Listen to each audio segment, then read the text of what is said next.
오늘 말씀을 통해서 우리에게 뭔가를 보이실 겁니다. 교회가 가지고 있는 비전이에요. 비전은 본다는 거죠. 우리 교회가 봐야 될 것, 우리 교회 앞에 보면 5대 비전이 있습니다. 그 중에 지난주에는 예배에 관해서 얘기했어요. 예배를 보죠. 우리가 살아가는 삶의 신앙생활이라는 것, 하나님과 걸어가는 것, 대부분은 교회를 통해서 이루어집니다. 그러니 오늘 우리가 듣고 지난주에 들었던 그 말씀도 우리의 삶의 대부분의 그림을 그려주는 겁니다. 우리는 어떻게 삽니까? 예배하면 삽니다. 예배를 어떻게 합니까? 지난주에 말씀 드린 거 기억나시나요? 우리의 발을 삼가며 주 앞에 나와요. 예배에서 하는 모든 아름다운 말들과 그리고 감격스러운 말들이 거짓말과 어리석은 말이 되지 않으려면, 우매한 자의 예배가 되지 않으려면 우리의 발을 삼가 나와서 어쩌면 우리의 말이 듣는 것보다 앞서지 말아야 됩니다. 발을 삼가고 와요. 그래서 여기서 하는 모든 말들이 조심스럽게 들려지는 말씀, 그 약속과 어쩌면 우리를 책망하시는 말씀 앞에서 그래도 우리는 예배의 말을 놓치지 않는 거예요. 예배에 나와서 하나님 우리를 사랑한다고 말합니다. 예배하러 나와서 하나님 우리를 사랑하지 않는다, 그런 얘기 하나요? 그런 얘기 안 해요. 발을 살피고 나와서 하나님이 우리를 사랑한다고 말할 때는 그냥 얄팍한 하나님을 사랑한다는 말, 둥둥 떠다니는 말이 아니에요. 내 발을 살피고 주 앞에 나와서 우리가 고백해야 되는 그 말, 주가 우리를 사랑하신다는 그 말은 우리의 삶을 흔들어 놓는 말씀이 됩니다. 우리가 하나님 앞에 나와서 서원하고 이렇게 살겠습니다라는 그 말들이 어리석은 우매자의 말이 아니라 정말로 지혜로운 사람이 하는 말입니다. 서원하는 말 하나하나가 내 발을 살피고 내가 연약함에도 주를 바라보며 내가 서원할 때 그 서원은 내 삶을 반드시 새롭게 만들어가는 그런 능력 있는 말씀이 됩니다. 예배를 통해서 우리가 바라봐야 되는 거예요. 아, 우린 이렇게 예배하며 삶이 이렇게 변하겠구나. 오늘은 우리 교회 비전, 우리 교회가 바라보는 두 번째입니다. 뭐냐면 교제예요. 교제. 하나님의 자녀로 교제하는 교회가 우리입니다. 자, 교제가 도대체 어떤 그림을 우리 앞에 펼쳐져 보여줄지 오늘 말씀을 통해서 확인해 보려고 합니다. 오늘 우리가 읽은 빌립보서 1장 3절서부터 11절의 말씀을 보면요, 여기 바울이 굉장히 기뻐하고 감사하고 지금 마음이 굉장히 고양되어 있습니다. 3절 볼까요? 내가 너희를 생각할 때마다 나의 하나님께 감사하며 간구할 때마다 너희 무리를 위하여 기쁨으로 간구함은. 지금 바울이 빌립보 교회를 생각하고 기도할 때마다요, 기쁨과 감사가 막 끌어올라요. 그냥 기쁨과 감사가 가득합니다. 왜 그럴 것 같으셔요? 왜 그럴 것 같으셔요? 5절 보면 그 이유가 그냥 한마디입니다. 첫날부터 이제까지 복음에서 너희가 교제함을 인함이라. 교제라고 되어 있는 말 코이노니아입니다. 너희의 교제, 코이노니아, 그냥 코이노니아 그거 때문에 내가 지금 이렇게 기쁘고 내가 이렇게 감사한대요. 이 코이노니아를 통한, 교제를 통한 기쁨과 감사가 바울로 하여금 어떻게 하냐면요, 8절 보시면 내가 예수 그리스도의 심장으로 너희 무리를 어떻게 사모하는지 하나님이 내 증인이시니라. 기쁨과 감사가 있는 것만 아니에요. 이 빌립보 교회를 바울이 사모합니다. 사랑합니다. 어떻게 사랑해요? 그리스도의 심장으로. 예수 그리스도의 심장으로 내가 너를 사랑하는 것 같아요. 이 얘기는 비유할 게 다른 게 없다는 겁니다. 너를 뜨겁게 사랑한다, 이 정도가 아닌 거예요. 그냥 이 사랑은 예수 그리스도의 사랑인 것만 같아요. 왜? 이 지상에서 찾아볼 수 없는 사랑으로 내가 너희를 사랑하고 사모하는 마음이 바울에게서 들끓고 있습니다. 기쁨과 감사가 넘쳐요. 빌립보 교회를 향한 이 놀라운 사랑이 지금 바울에게서 넘쳐납니다. 그러니 바울이 어떻게 하죠? 9절입니다. 내가 기도하노라 너희 사랑을 지식과 모든 총명으로 점점 더 풍성하게 하사. 할 수 있는 모든 축복의 기도를 지금 바울이 하고 있어요. 너희로 지극히 선한 것을 분별하여 또 진실하여 허물 없이 그리스도의 날까지 이루고 예수 그리스도로 말미암아 의의 열매가 가득하여 하나님의 영광과 찬송이 되게 하시기를 내가 구합니다. 빌립보 교회를 위해서 바울이 그 뜨거운 사랑으로 축복하는 기도를 지금 올려드립니다. 이 기쁨과 감사, 이 설명할 수 없고 비교할 수 없는 사랑과 이 간절한 기도, 이유가 뭡니까? 5절에 있었어요. 교제, 코이노니아 때문에요. 너희의 교제 때문에 내가 이렇게 기쁘고 즐겁고 이렇게 감사합니다. 그러니 교제라는 게 얼마나 위험하고 힘 있는 건지 아시겠죠? 이 교제가, 코이노니아가 있으면 사람이 이렇게 됩니다. 감당할 수 없는 기쁨과 감격으로 채워지고요, 예수 그리스도의 사랑이라고 말할 수밖에 없는 그 심장으로 사랑하기 시작하고 정말로 그냥 할 수 있는 모든 말들로 축복하며 그 미래를 함께 꿈꾸게 해요. 그게 뭡니까? 교제입니다. 이 교제는 교회 처음서부터 있었어요. 사도행전 2장 42절에 보면 교회의 표지라는 게 네 가지가 나옵니다. 베드로가 오순절날 첫 설교를 하죠. 많은 유대인들이, 예루살렘에 있던 유대인들이 예수님을 믿기 시작해요. 그날에 3,000명이 돌아옵니다. 그게 2장 41절이에요. 42절 말씀은, 이어지는 말씀은 그 3,000명이 돌아와서요, 어떻게 공동체가 이루어지죠. 그 사람들이 어떻게 사는지를 42절에 그냥 간단하게 얘기합니다. 보통 사람들은 그것을 교회의 네 가지 표지라고 그래요. 첫 번째는 뭐냐면 사도들의 가르침을 받아, 저희가 사도들의 가르침을 받아 그 다음이 서로 교제하며 그 다음이 떡을 떼며 기도하기를 전혀 힘씁니다. 네 가지죠. 사도들의 가르침을 받습니다. 그리고 또 교제합니다. 떡을 뗍니다. 기도에 힘씁니다. 이게 교회가 앞으로도 어쩌면 계속해서 지켜나가고 그리고 또 놓치면 안 되는 네 가지라고 사람들은 얘기를 해요. 앞에 나오죠. 사도들의 가르침을 받습니다. 사도들의 가르침? 그러면 이건 무슨 교육인가? 딱 그건 아니고요. 사도들이 가르쳤던 건 뭐냐면 복음입니다. 복음이 들려져요. 교회 나오는 거 여러분들 지겨우시죠? 저만? 교회 나오면 별거 아닌 것 같아요. 그죠? 여기 보면 별것 아니에요. 그냥 뭐 사도들의 가르침을 받고 교제하고 떡을 떼고 기도에 힘쓴대요. 여러분들, 우리가 그것들을 누리고 있어서 그렇지 이 네 가지가 한번 없다고 생각해 보세요. 복음이 들려지지 않습니다. 복음이 들려지지 않는다는 것, 하나님이 우리를 사랑하신다는 이야기가 들려지지 않아요. 하나님이 우리를 사랑하시고 하나님이 우리에게 오시고 우리를 긍휼히 여기시고 우리를 자비하게 여기시고 우리의 삶에 필요한 생명과 삶을 주신다는 이야기가 들려지지 않아요. 이 이야기가 전혀 없는 세상을 산다고 생각해 보셔. 교제가 없습니다. 이건 잠깐 넘어가죠. 이게 설교의 주제이기 때문에. 떡을 떼는 일이 없어요. 떡을 뗀다는 건 예수님의 죽으심과 부활하심, 그 떡이죠. 찢기신 살, 그리고 흘리신 보혈, 죽음입니다. 그리고 그 죽음, 그리고 그 찢기신 살은 우리에게 생명의 떡이 되어 우리에게 와요. 떡을 뗀다는 건 그 십자가의 죽으심과 부활하시는 주님을 기억하며 그곳에 서는 거예요.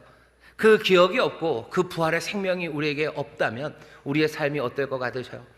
우리가 기도에 전혀 힘씁니다. 세상은 어렵고 힘들어요. 그렇다고 해서 우리는 그냥 널브러져 살아가지 않아요. 우린 기도에 전혀 힘쓰며 살아갑니다. 우리는 그 일을 하며 살아요. 이 네 가지가 전혀 없는 삶은 어떨 것 같으십니까? 그 삶이 훨씬 더 황량하고요, 그 삶은 도대체 의미 없는 삶입니다. 그러니 교회 다니지 않는 사람들이 우리를 향해서 니들은 교회 다니기가 참 심심하겠다. 아니에요. 세상이 심심한 거죠. 세상이 황량한 거죠. 우리는 복음의 이야기를 그래도 매주 듣습니다. 매주 들어요. 매주 오시죠? 예, 매주 듣습니다. 매주 들어요. 그리고 함께 교제하고 서로 교제하고 우리는 떡을 떼요. 예수님의 죽으심과 부활하심을 그렇게 즐거워하고 그 생명으로 채워지고 우리는 힘써 기도합니다. 우리는 그냥 널브러져 살지 않아요. 포기하고 에라 모르겠다 살지 않죠. 기도하며 소망을 품어요. 눈물 나지만 기도 가운데 하나님이 이루실 일을 기대하며 살아갑니다. 우리의 삶이 훨씬 더 흥미진진합니다. 우리의 삶이 훨씬 더 감동이 가득합니다. 아니, 비교할 수 없을 만큼 우리는 그렇게 재미지게 삽니다. 누구죠? 장기한가요? 사람들에게 얘기해 주세요. 우리 잘 산다고 얘기해 주세요. 너무너무 재밌게 산다고 얘기해 주세요. 너네들 어떻게 사냐? 뭐 재미없지 않냐? 예수 믿는 거 그게 살만한 거냐? 걱정하지 말라고. 우린 아주 아무 일 없이 즐겁고 행복하게 산다고 얘기해 주시면 됩니다. 자, 교회는 그렇게 살아왔어요. 거기에 보시면 그 네 가지가 있습니다. 사도들의 가르침을 받죠. 굉장히 큰 이야기입니다. 떡을 뗀다는 이야기도 뭐예요? 굉장히 큰 이야기예요. 예수님의 죽으심과 부활하심, 그 안에서 은혜를 누리는 시간이요. 기도에 힘쓰는 거, 이것도 마찬가지입니다. 얼마나 열심히 전심으로 뭔가를 다 드립니까? 사도들의 가르침을 받는 거, 떡을 떼는 것, 기도하는 거 다 그래요. 근데 교제? 요건 좀 아닌 것 같은 생각이 듭니다. 교제 요건 좀 아닌 것 같아요. 이렇게 심각하고 이렇게 진중하고 진지한 신앙생활, 교회가 해야 되는 일에 그냥 하나님이 뭐 하나 재밌게 주신 건가 보다. 교제는 그런 거겠지라고 여러분들이 혹시 생각하신다면 오늘 말씀을 잘 들어주세요. 빌립보서 오늘 읽은 본문에 교제가 얼마나 신앙을, 우리의 삶을 흔들어 놓고 정말로 새롭게 하는 강력한 건지를 얘기하셨죠. 사도행전 2장 42절에서도 교회는 이 교제를 계속 해야 되는 교회의 표지로 주셨어요. 근데 사람들이 교제가 뭔지를 잘 모르면 문제가 좀 심각해집니다. 사람들은 이 교제를 그렇게 생각해요. 뭐냐면 재미있는 시간을 갖는 거죠.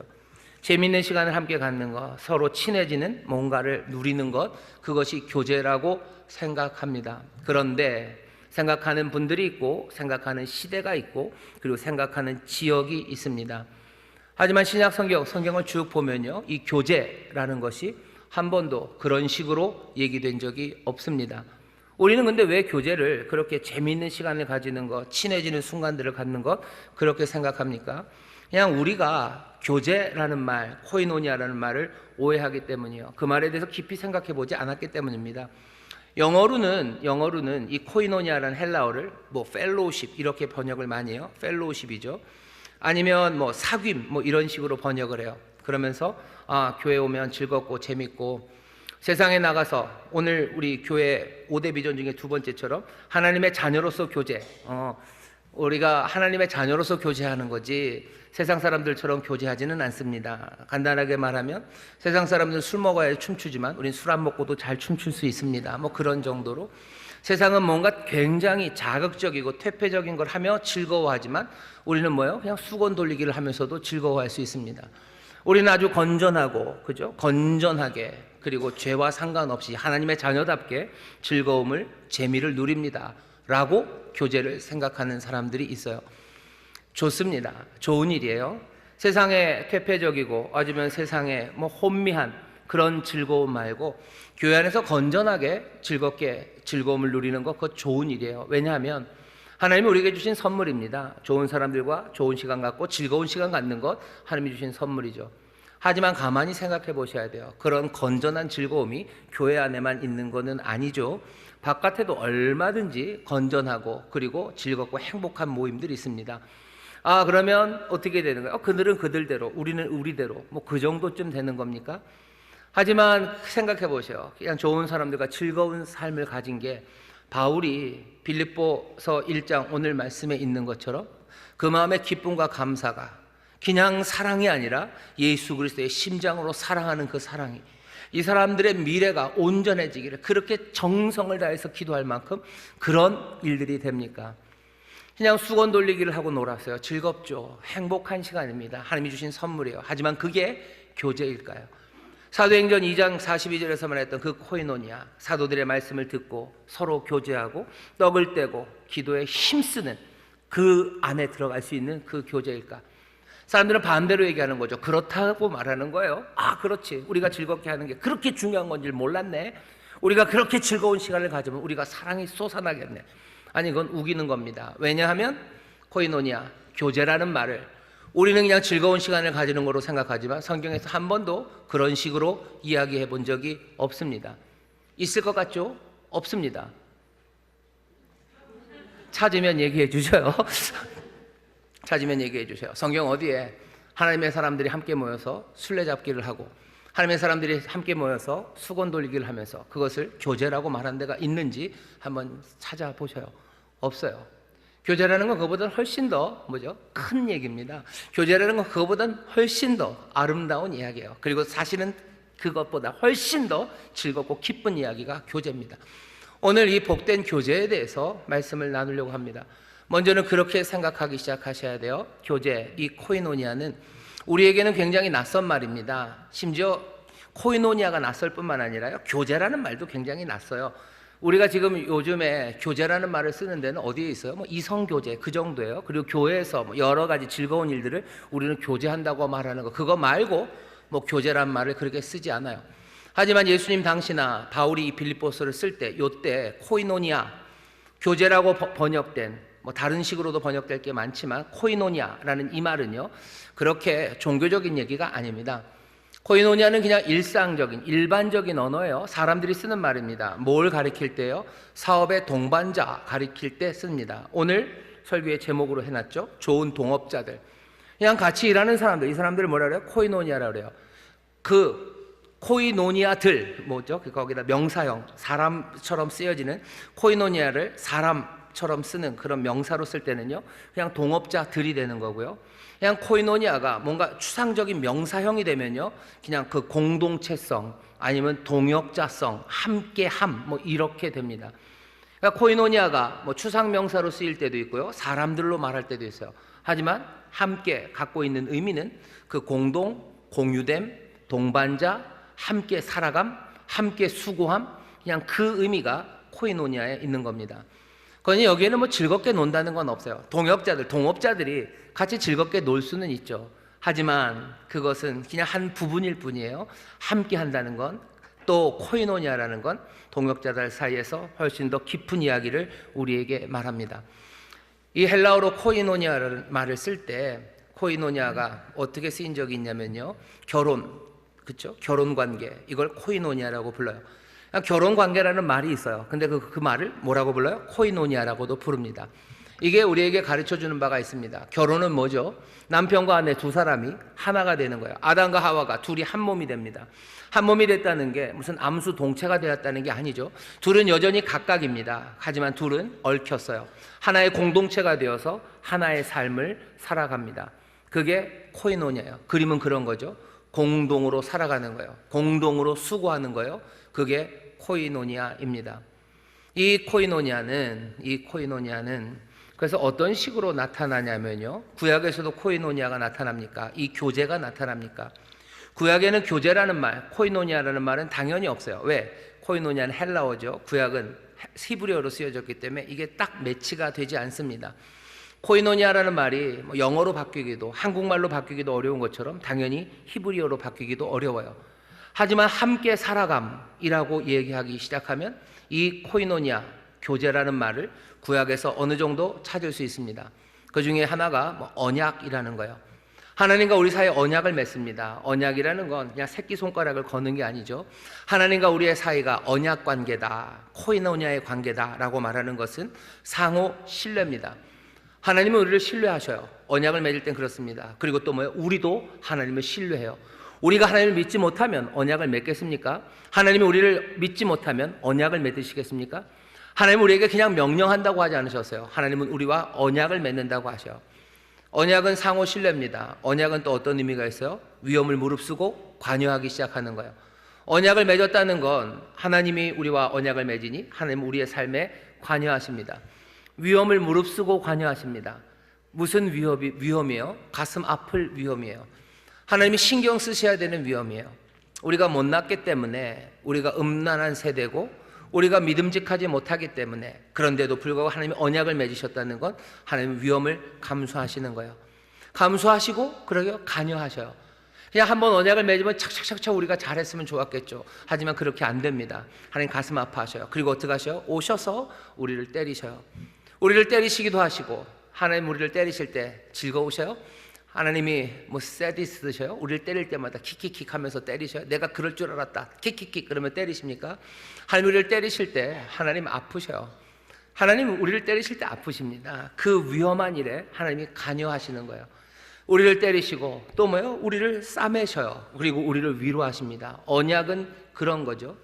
코이노니아가 뭘까? 상호 신뢰, 그리고 서로의 삶의 위험에도 관여하기 시작함, 서로를 돌봄, 그리고 함께 삶이 엮여가기 시작하는 겁니다. 신약에서 뭐라고까지 얘기해요? 예수님 기도하시죠. 아버지여, 아버지와 내가 하나인 것처럼 저들도 우리와 하나가 되게 해달래요. 같이 살아가게 해달래요. 우리도 사실은 부담입니다. 우리도 하나님을 믿으며 언약을 맺었어요. 그리고는 어떻게 해요? 우리도 하나님의 삶에 위험한 관여를 시작합니다. 하나님의 영광을 구하기 시작해요. 뿐만 아니라 하나님의 거룩함에 우리도 참여해야 된다는 그 말에 하나님의 거룩함 앞으로 자꾸 갑니다. 이건 얼마나 위험합니까? 하나님의 거룩함으로 내가 살아간다는 건 참 위험한 일이에요. 어쩌면 그 거룩함이 뭔가 강력한 것을 그냥 막 덧입는 거였으면 좋겠는데, 꽤나 많이는 하나님의 거룩함, 그곳으로 가기 위해서 내가 든든하게 믿었던 것들을 하나하나 버려야 내가 그 거룩함으로 나아갈 수 있습니다. 내가 욕심껏 살아야지 내 삶이 든든하다고 생각했는데, 하나님의 거룩함으로 나가기 위해서는 내가 그 욕심을 버려야 돼요. 욕심을 버리고, 욕심이라는 그 단단함을 버리고 나면 나는 얼마나 많이 나약해집니까? 욕심을 부려야 하나라도 먹어서 챙겨서 내가 더 먹을 것 같은데, 욕심 버리면 내가 굶을 것만 같아요. 거룩함으로 나간다는 건 그 위험한 간열 내가 참석하기 시작하는 거예요. 그러면서 돌아보죠. 하나님을 보기 시작해요. 하나님이 우리를 보시는 것처럼 우리도 하나님을 돌아보기 시작합니다. 하나님의 이름을 구하기 시작하는 거예요. 하나님의 영광을 구하기 시작하는 거예요. 하나님을 바라보며 그 삶이 엮이기 시작하는 것, 그것이 언약이라면 구약에도 그런 교제가 있습니다. 하나님과 우리 사이의 교제가 구약에도 있어요. 사람과 사람 사이에도 있습니까? 있습니다. 예를 들면 출애굽기 17장에 보면 아말렉과 이스라엘이 전쟁을 합니다. 홍해바다 건넌 지 얼마 안 됐어요. 시내산에 가기 전 연약한 이 이스라엘을 아말렉이 쳐들어와요. 항상 그래요. 연약할 때 쳐들어오는 거예요. 정말로 연약한 이 이스라엘을 아말렉이, 그 가난한 노예에서 벗어나왔는데 그거 털겠다고 아말렉이 옵니다. 하나님이 나중에 아말렉을 진멸하게 하셔요. 몽땅 다 없애라. 하나님 기억하시는 거죠. 그들이 어떻게 했는지 내가 기억한다. 너희들이 제일 약할 때 어린아이들 많고 노인들 많은 그곳에 아말렉이 그거 탈취하겠다고 찾아온 것 내가 기억한다고.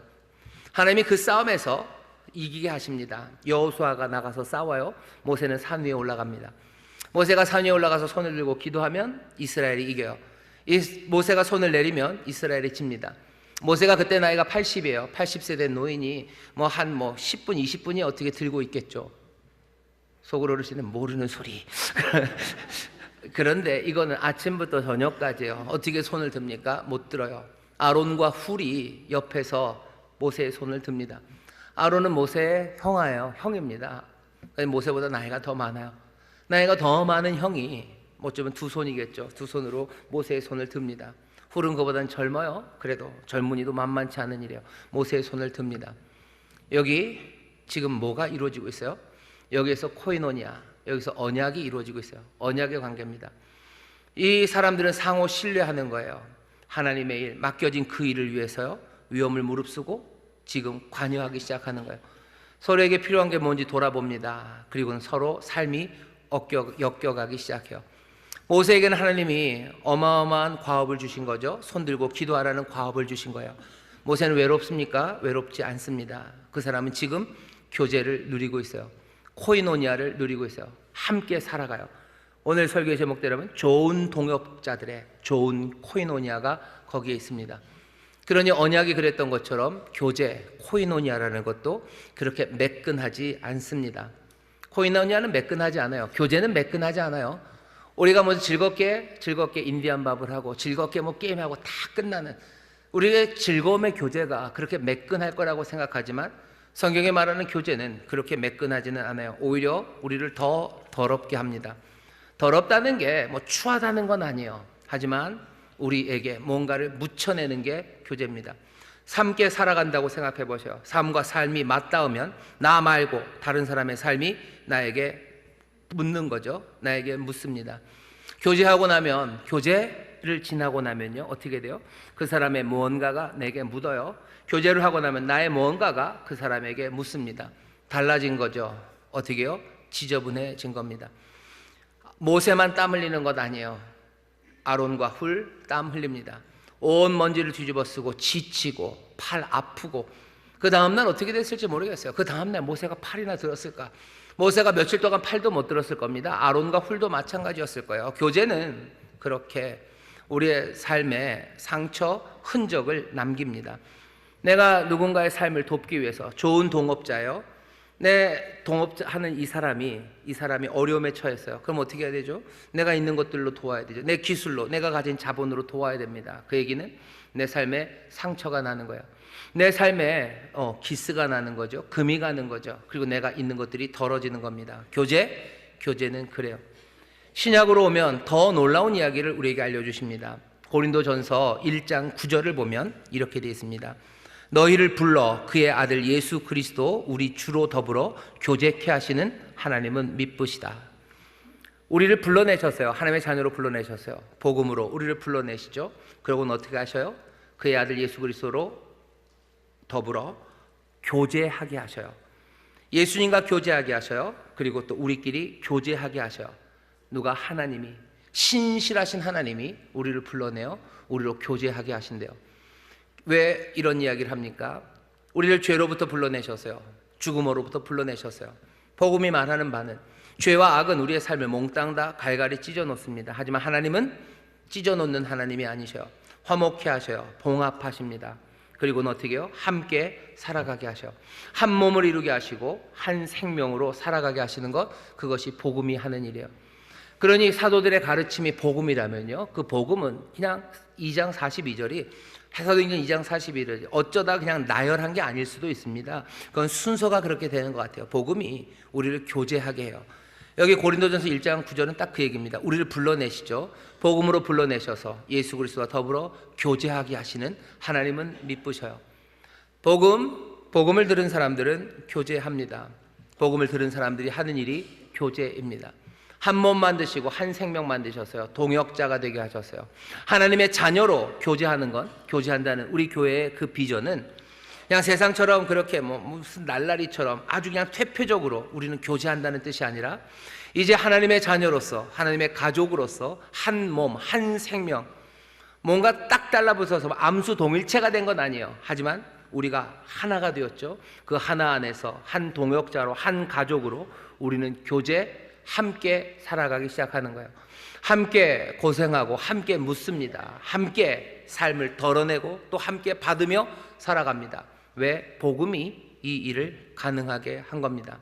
우리 안에 교제가 있는 건 왜 그런 거예요? 하나님의 자녀 안에서 교제가 있는 건 복음이 우리를 그렇게 삶으로 불러내었기 때문입니다. 오늘 빌립보서를 보면요, 그 교제라는 게 그래서 어떻게 나타나는지 우리에게 몇 가지를 보여줘요. 어쩌면 빌립보서 전체가 동역자의 삶에 관한 이야기입니다. 동역 관계에 관한 이야기예요. 한번 그 관점으로 빌립보서를 읽어보세요. 빌립보 교회에 바울이 기뻐하라고 합니다. 여러분도 아시죠? 빌립보서가 기쁨을 전한다고. 그 기쁨이라는 게 그냥 가만히 있는데 하늘에서 뭔가 뚝뚝 떨어지는 기쁨, 그냥 가만히 있는데 무슨 기쁨의 약을 먹이는 거예요. 무슨 벌룬 캔디라는 게 있다고 그러나요? 그거 먹고 하면은 벌룬 가스구나. 그 가스 마치면 사람들이 히히히 웃고. 이 기쁨이 빌립보 교회를 향해서 바울이 기뻐하라고 합니다. 뭐 때문에 그래요? 동역하는 기쁨이요. 동역자, 함께 일하는 것 안에서 기쁨을 말합니다. 무슨 교제가 어떻게 설명되는지, 어떻게 사용되는지 보세요. 먼저는 빌립보서 2장 1절에 보시면 거기 교제라는 말이 나옵니다. 그러므로 그리스도 안에 무슨 권면이나 사랑의 무슨 위로나 성령의 무슨 교제나 긍휼이나 자비가 있거든. 이건 있다는 이야기예요. 빌립보 교회에 권면이 있고요, 사랑이 있고 위로가 있고 긍휼이 있고 자비가 있습니다. 그리고 뭐가 있어요? 성령의 교제가 있습니다. 여러분들 목사님들이 축도하실 때 제일 마지막에 하는 이야기 생각나시나요? 예수 그리스도의 한이 없으신 은혜와, 무슨 말인지 알아듣기 쉬워요. 하늘 아버지의 극진하신 사랑과 그러니까 성자 하나님의 은혜, 성부 하나님의 사랑, 그 다음에 말하는 게 뭐죠? 성령 하나님 얘기합니다. 성령 하나님의 교통하심과 라고 얘기하는 거 들을 때마다 저 교통이 뭔가 생각하셨죠? 안 하셨나요? 무슨 신호등 생각나나요? 한참 은혜 사랑할 때는 따뜻해. 그러니까 성령이 교통하신, 그럼 갑자기 사거리 신호등 빨간불 이런 거 생각나시나요? 거기 말하는 성령의 교통하심이라고 했을 때 그 교통하심이라는 말이 그냥 여기 빌립보서 2장 1절에 있는 이 말씀입니다. 성령의 교제예요. 성령의 교통으로 번역을 했지만 이건 성령의 코이노니아입니다. 성령의 코이노니아가 그냥 말 그대로 성령의 코이노니아가 어디에 있어요? 빌립보 교회에 있다는 겁니다. 성령의 코이노니아가 뭘 것 같으셔요? 이건 성령을 통해서 하나님과 교제하는 거예요. 이건 성령의 도우심을 통해서 사람들 사이에 교제가 이루어지는 겁니다. 그 안에 사랑과 평화가 가득해요. 성령이 우리를 교제하게 하셔요. 우리가 즐겁게 족구를 할 때도 성령님이 함께 하지 않으십니까? 예, 맞아요. 성령님이 함께 하셔야 돼요. 성령님이 잠깐만 한눈 파시면 햄스트링 나가고 발목 꺾입니다. 농담입니다. 다른 데도 성령이 함께 하셔요. 하지만 성령의 교제, 이 교제에 대해서 일단 마음에 담아 놓으셔요. 그러니 교제라는 게 그냥 우리끼리 즐겁고 행복한 시간일 리가 없습니다. 이건 성령께서 하나님과 교제하게 하는 거예요. 아까 언약 말씀드렸죠? 하나님과 함께 살게 하는 거예요. 또 성령을 통해서 우리가 함께 공동체로, 동역자로 살게 하시는 교제입니다. 우리가 바라봐야 되는 비전이에요. 우리 안에서 우리 인천 순복음교회가 성령의 교제, 성령을 통해 하나님과 함께 살아가고 성령을 통해서 우리가 함께 동역자로 살아가는 그것이 교제입니다. 그 교제가 있을 때 바울이 말하죠. 마음은 뜨거워지는 거예요. 기쁨과 감사, 사랑, 서로를 위해서 기도하게 됩니다. 그 다음 이야기를 보실까요? 그 다음에 교제라는 게 쓰여진 곳은 빌립보서 3장 10절입니다. 거기에 보시면 이렇게 되어 있어요. 내가 그리스도와 그 부활의 권능과 그 고난의 참여함을 알려하여 그의 죽으심을 본받아 어찌하든지 죽은 자 가운데서 부활에 이르려 하노니. 여기 보면 그 고난에 참여한대죠. 그리스도의 고난에 참예라고 되어 있지만 이것도 코이노니아입니다. 그냥 말 그대로 하면 고난의 코이노니아예요. 그리스도 고난의 코이노니아. 그리스도의 고난과 우리가 코이노니아합니다. 그리스도의 고난과 우리가 교제합니다. 그러니 이거는 뭐죠? 족구하는 거랑은 전혀 달라요. 코이노니아는 이렇게 쓰여져요. 이게 무슨 말입니까? 시간이 없으니 짧게 해야 될 것 같네요. 우리의 삶에 고난이 가득하죠. 예수 믿으면 고난이 없어집니까? 그건 아닙니다. 예수님이 고난 받으셨으니 우리에게는 고난이 없어지는 건 아닙니까? 아니요, 그런 방식 아닙니다. 우리가 고난 받지 않게 하려고 예수님이 십자가 지시고 고난 받으신 건 아니에요. 나중에 새하늘과 새 땅이 올 때 모든 아픔과 애통함, 눈물을 다 닦으시는 날이 올 겁니다. 하지만 그때까지 우리는 이 땅에서 고난이라는 현실, 그 현실이 계속될 거예요. 그럼 어떡합니까? 우리는 그 고난을 교제합니다. 내 고난을 가지고, 내 아픔을 가지고 난 어떻게 해요? 그리스도의 고난에 참여해요. 몇 주 전에 하나님 말씀 전하면서 고통에 슬픔을 더하셨다고 바룩이 얘기했었죠. 고통에 슬픔을 더했다는 바룩에게 하나님이 하시는 말씀은 나도 아프다요. 내가 심은 건 내가 뽑고 내가 세운 건 내가 허물어야 되는데 그게 난데 라고 얘기하시죠. 우리의 고난을 가지고 우리는 그리스도의 고난에 참여합니다. 그리스도의 고난에 참여한다는 게 그리스도의 고난을 이제 내가 감당하겠다 그런 얘기는 아니에요. 내가 그리스도의 고난에 내가 참여, 교제하기 시작하는 거예요. 내 아픔을, 내 모든 고난을 가지고 어디로요? 그리스도의 고난 안으로 들어가는 겁니다. 그리스도의 생명 속으로 내가 들어가는 거예요. 거기서 교제해요. 교제는 주고받는 겁니다. 나는 내 고난을 주 앞에 드립니다. 주는 어떻게 하셔요? 그 고난을 받으셔요. 왜? 코이노냐, 교제이기 때문에 그래요. 거기서 우리 고난을 받으셔요. 우리의 고난과 슬픔이 어떻게 회복됩니까? 내가 그리스도에게 내 고난을 가져갈 때요. 그리고 주가 내 고난을 받으실 때요. 교제, 우리가 누리는 교제는요. 우리가 누리는 교제는 고난의 교제입니다. 고난을 가지고 그리스도에게 가셔요. 그게 우리가 누리는 교제예요. 그럼 어떻게 됩니까? 그 안에는 고난만 있는 건 아니에요. 부활의 생명이 거기에 있습니다. 우리의 고통 가득한 삶을 우리를 위해 고통받으신 그분의 고난 안으로 들어가 교제하기 시작할 때, 결합하기 시작할 때, 드리고 주가 받으실 때, 그때 부활의 능력, 그 부활의 능력에도 우리가 교제하기 시작합니다. 부활의 능력을 우리에게 주실 거예요. 코이노니아가 이루어지죠. 주고 받아요. 우리는 그 부활의 능력을 받습니다. 내 아픔 가득 가지고 주의 고난 안으로 갔을 때 주가 우리에게 주시는 위로와 주의 생명이 우리 가운데 넘치는 거예요. 내가 아파도 내가 새 생명으로 다시 일어날 수 있는 것. 왜요? 그 그리스도의 고난의 코이노니아가 우리 가운데 있기 때문입니다.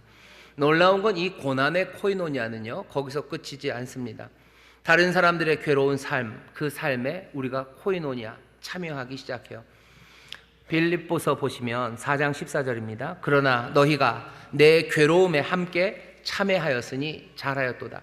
바울이 빌립보 교회에게 잘했다고 칭찬합니다. 뭘 했기 때문에? 괴로움에 참여했대요. 나의 고난에 너희가 참여했다. 이것도 코이노니아입니다. 바울은 지금 옥에 갇혀 있어요. 옥에 갇힌 바울의 고난에 빌립보 교회 사람들이 코이노니아 참여합니다. 뭐 하는 거예요? 방문해요. 사람을 보내서 찾아가게 하고 또 거기서 필요한 것들 다 어떻게 해결하라고 돈을 보냅니다. 함께 교제한 것. 이건 뭐죠? 고난에 참여하는 거예요. 참여, 코이노니아는 뭡니까? 고난에 참여입니다. 고난의 코이노니아. 그리스도의 고난에 참여하셔요. 그리고 또 어떻게 하셔요? 다른 아픈 이들의 고난에 여러분들 코이노니아 하셔요. 주 앞에 내 고난을 가져가시고 고난에 있는 사람들, 그 사람들을 돌보는 삶입니다. 좋은 동업자들의 좋은 교제예요.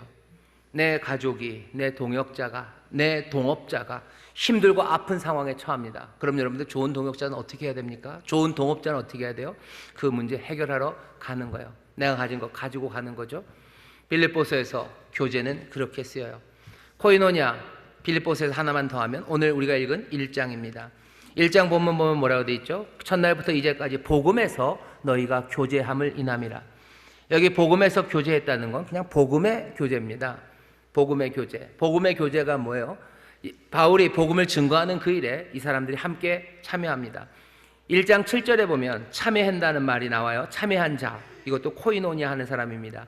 7절 보시면 내가 너희 무리를 위하여 이와 같이 생각하는 것이 마땅하니 이는 너희가 내 마음에 있음이며 나의 매임과 복음을 변명한과 확정함에 너희가 다 나와 함께 은혜에 참여한 자, 코이노니아 하는 자가 되었기 때문이라.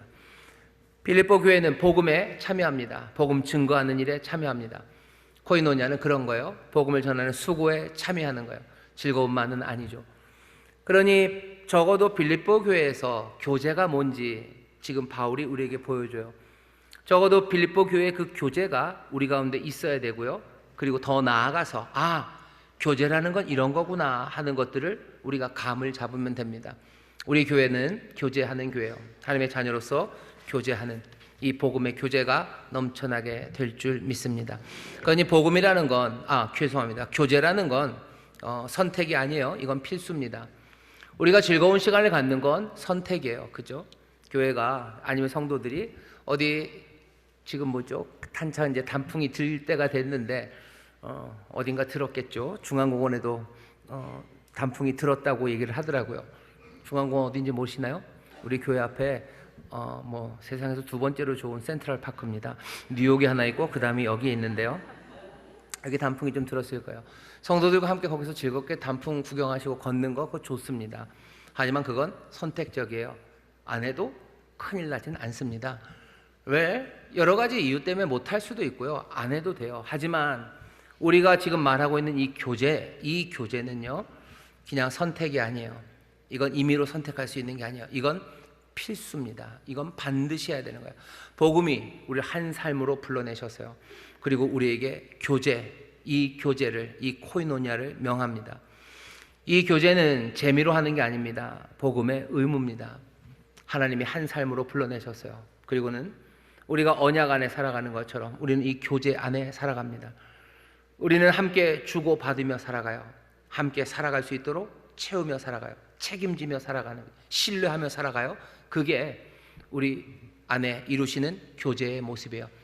그럼 우리 인천 순복음교회는 어떤 모습이 될까 한번 상상을 해보면 그 비전이죠. 그 비전을 보면 아마 이런 식이 될 겁니다. 먼저는 우리 안에 간절한 필요들, 그 필요들을 깊이 생각하고 살피는 것, 거기서부터 시작될 거예요. 서로를 돌보기 위해서, 코이노니아는 서로를 돌보는 겁니다. 팔이 아픈 사람 올려주는 거예요. 그리고 옥에 갇힌 사람 찾아가는 거예요. 내 모든 고난을 주 앞에 가져가는 거예요. 그 모든 서로를 돌보는 그 일을 위해서는 서로의 간절한 필요가 살펴져야 돼요. 우리 안에서 필요한 게 뭔지, 필요한 사람들의 필요한 문제가 뭔지 같이 보셔야 됩니다. 우리 안에 즐거운 일들 많아요. 운동하실 수 있어요. 운동하셔요. 달리기 잘 하시는 분들 모이셔서 다른 교회들은 그런 거 많이 한다 그러더라고요.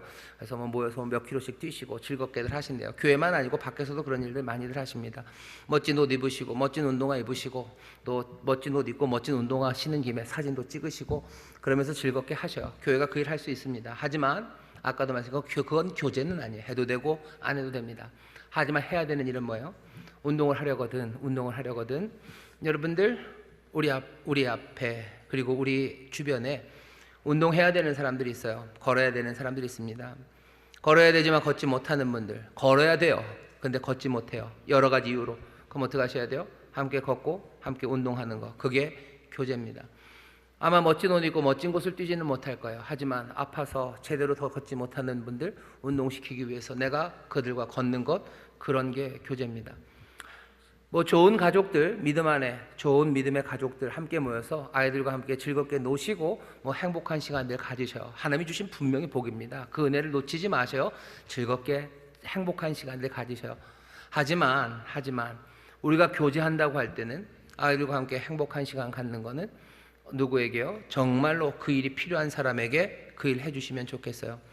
아이를 돌보는 게 정말로 혼자 아이를 키우면서 내가 몸이 아파서 어쩔 줄 모르고 쉴 수 없는 사람들이 있어요. 그 아이를 불러다가 같이 내가 시간을 보내고 내가 그 아이를 챙기는 거, 그럼 그때부터 그건 뭐가 되는 거예요? 그건 교제가 되는 거예요. 좋은 동업자의 좋은 교제입니다. 함께 살아가는 삶의 그 필요를 채우기 위해서 내 것을 내어놓기 시작하는 거예요.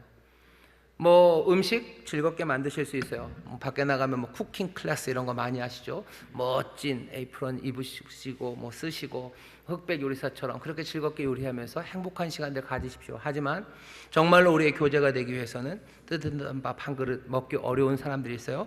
그 사람들을 위해서 내가 밥을 하는 거, 그건 그때부터는 교제가 되는 겁니다. 삶에 필요한 것들을 찾으시고 그 필요한 것들을 채우기 위해서 서로 돌보는 것, 그게 교제예요. 우리 교회의 비전입니다. 교회 하나님의 자녀로서 우리는 코이노니와 교제합니다. 어떻게 해요? 필요를 살피고 그 필요를 채우기 위해서 내 것을 얼마든지 덜어내는 거예요. 그것 때문에 내가 지치고 땀나고 내 것이 더러지고 내게 더러운 거 묻는 거, 그거 두려워하지 않는 거, 그게 교제입니다. 여러분들 그렇게 교제하기 시작할 때 빌립보에서 말하는 이 이야기들이 시작되는 거죠. 내가 땀 흘리고 내가 그것들 내어놓기 시작할 때 그분들은 나를 기억하기 시작합니다. 나를 기억하며 어떻게 할 거예요? 감사할 거예요. 하나님 앞에 감사하고 그 넘치는 기쁨과 감사, 그리고 예수 그리스도의 심장으로 사랑하며 기도하기 시작하는 거예요. 우리 안에 이 교제가 점점 더 넘쳐나게 되기를 주의 이름으로 축원합니다. 이 그림들을 그리셔요. 이 교제의 그림을 그리셔요. 또 교제에 대한 그림을 그려야 되는 거, 바라봐야 되는 비전 중에 하나는 뭐겠습니까? 서로 주고받는 비전을 그리셔요. 교제는 주고받는 겁니다. 주는 것, 받는 것. 주고받는 것들을 가로막는 모든 거짓과 그 분위기들을 여러분들 다 날려버리셔야 돼요. 주지 못하게 하는 것, 그리고 받지 못하게 하는 것, 그거 없애셔야 돼요. 우리가 그리스도 안에서 한 삶을 살아갑니다. 주고 받는 거예요. 주고 받으셔요. 주는 일에 두려워하지 마시고 받는 일에 두려워하지 마셔요. 성령의 교통하게 하심, 성령의 코이노니아는 어쩌면 성령께서 그 모든 주고받는 것들을 가로막는 그 분위기들, 그 공기들을 급하고 강한 바람으로 다 날리셔서요, 우리로 주게 하시고 받게 하시는 거예요. 우리가 보는 그림입니다. 우리 안에 주고받는 게 있겠구나. 우리 성도들 안에 주고받는 게 있겠구나. 주고받으며 함께 즐거워하고 감사하는 그 일들에 대한 꿈들을 여러분들 꾸십시오. 필요한 것들을 채우며 주고받는 거예요. 애써서 저한테만 주려고 애쓰지 마셔요. 저한테만 주려고 애쓰지 마셔요. 제가 다 받고 그거 먹으면 어떻게 되냐면요, 이렇게 될 겁니다. 제가 다 어떻게 할 수도 없어요. 우리 안에 필요한 분들이 있으셔요. 그분들 주셔요. 이제 저한테 아무것도 안 갖고 오시겠군요. 괜찮습니다. 괜찮습니다. 또 채우고 받는 거예요. 주고 받는 일, 그 일 하셔. 주고 받는 일 하셔. 마지막으로 어떻게 하셔? 여러분 정말로 교제하는 사람이 되셔요. 코이노니 하는 사람이 되셔요. 이 의미는 디모데전서 6장 18절 보시면요, 거기 아주 재밌는 얘기가 있습니다. 디모데한테 바울이 하는 얘기예요. 바울이 디모데한테 뭐라고 그러냐면요, 디모데야, 교회 안에 부요한 사람들 있지, 그 사람들한테 이 말 해라 하면서 전하는 말이 디모데전서 6장 17절부터 있습니다. 네가 이 세대의 부한 사람들이죠. 부한 자들을 명하여 마음을 높이지 말고 정함이 없는 재물에 소망을 두지 말고 오직 우리에게 모든 것을 후히 주사 누리게 하시는 하나님께 두며. 하나님 후히 주셔요. 그거 누리래요. 하지만 그때 하나님 앞에 마음을 두고, 그러니 감사함으로, 겸손함으로 부요함을 주신 하나님, 그거 누리랍니다. 부요함 누리셔요. 하지만 18절 보면 선한 일을 행하고, 누리면서도 선한 일을 행하고 선한 사업에 부하고 나눠주기를 좋아하고. 좋은 일, 선한 일이에요. 부하래요. 풍성하게 주랍니다. 왜? 하나님이 넉넉하게 주셨기 때문이에요. 그러니 부요한 사람들에게 지금 디모데를 통해 전하는 말씀은 뭐죠? 관대한 사람이 되라는 거예요. 너 많은 여유가 있지 않니? 그 여유들 내어주는 사람 되어라. 거기서 끝나면 좋은데 그 다음이 나눠주기를 좋아하며, 마지막입니다. 동정하는 자가 되게 하래요. 동정하는 자, 이거 마음에 동정하는 마음을 품고 해야 되는구나.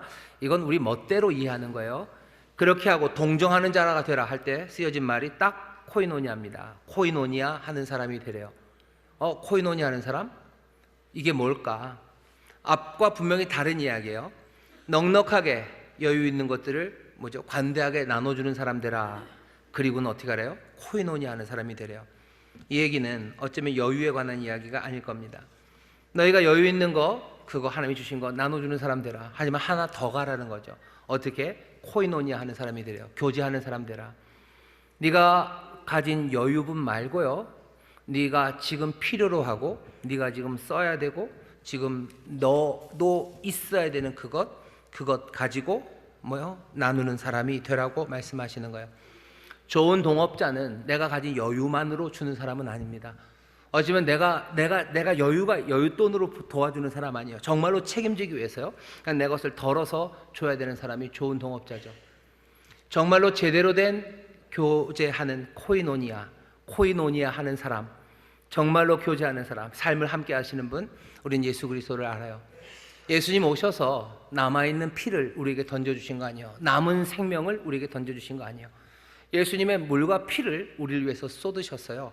우리를 위해서 나머지 엑스트라로 있는 몸 몇 개를 주신 것 아니에요. 오직 한 몸으로 오신 그분이 자신의 몸을 찢으시고, 하나님 우리를 사랑하실 때 다른 거 여유분으로 우리를 사랑하지 않으셨어요. 하나님 우리와 교제하시기 위해서 우리에게 오실 때 하나님은 자기의 아들을 우리에게 내어주셨어요. 없어도 되는 아들입니까? 아니요. 원 앤 온리, 오직 한 분이신 독생자를 우리를 위해서 내어주셔요. 우리가 교제합니다. 정말로 좋은 동업자로서 우리가 삶을 나누기 위해서요, 내가 함께 참여하고 아픔에도 참여하고 또 내가 그 삶을 돕기 위해서 필요를 채우기 위해서 내 것을 내어주는데 어디까지 가기를 바라시는 거예요? 그냥 관대한 사람이 아니라 코이노니아 하는 사람, 교제하는 사람, 정말로 제대로 교제했던 예수 그리스도처럼 성령의 도우심, 성령의 그 교제를 통해서 너희가 예수 그리스도의 그 교제를 본받으라고 말씀하시는 겁니다. 우리가 바라보는 비전이에요. 우리 교회는, 우리 성도들은 이 비전을 마음에 품습니다. 어느 순간인가 그냥 여유 있는 것들을 나누는, 내가 가진 것으로 나와 함께하는 내 형제 자매를 돕는 게 아니라 어느 순간인가 나는 코이노니아 하는 사람이 되어서요, 내 것을 덜어내기 시작하는 거예요. 내가 가진 것들을, 내 생명을 던져서 주기 시작합니다. 이게 우리에게 요구하는 바예요. 우리에게 이 코이노니아가 있을 때 빌립보서 1장의 말씀이 이해됩니다. 기쁨, 감사, 예수 그리스도의 심장으로 사모하며 사랑해요. 모든 축복으로 축복하며 기도하게 합니다. 교회는 그런 곳이에요. 이 교제의 비전을 누리십시오. 우리 인천 순복음교회가 이 비전을 누리기 위해서는 어쩔 수 없어요. 이것이 이루어지는 어쩌면 가장 분명한 곳은 구역입니다. 사람들은 셀, 구역 이런 얘기하면서 무슨 교회 부흥의 도구가 되고 그런 얘기하는데, 아니요. 그냥 구역은 뭐 하는 곳이요? 교제하는 곳이에요. 그러니 그래 또 놀러 가는 거 아니라고 그랬잖아요. 구역은 교제하는 곳입니다. 한 형제 자매, 한 가족으로 부르셨어요. 필요한 거 채우시고 서로 주고 받으셔요. 그리고는 어떻게 하세요? 정말로 교제하는 사람, 예수의 사람이 예수님의 교제를 정말 성령의 그 코이노니아 안에서 이루어 가셔요. 서로를 생각할 때마다 기쁨과 감사가 넘치고, 서로를 볼 때마다 예수 그리스도의 심장으로 사모하는 사람들 되어가기 시작하고, 이 사람들의 미래가 하나님의 의와 열매로 가득하기를 간절히 기도하는 그런 구역, 그런 교제가 이루어지는 곳. 우리는 거기서 뭐라고 얘기합니까? 우리의 교제가 아름답다고, 우리의 교제가 즐겁다고. 이것은 세상이 주는 기쁨, 그것과는 알 수 없는, 세상은 알 수도 없고 줄 수도 없는 기쁨을 우리가 누린다고 말하는 겁니다. 교회는 이 교제하는 교제를 즐거워합니다. 그리고 이 교제 안에서 점점 더 기쁨과 감격이 가득해져 갑니다.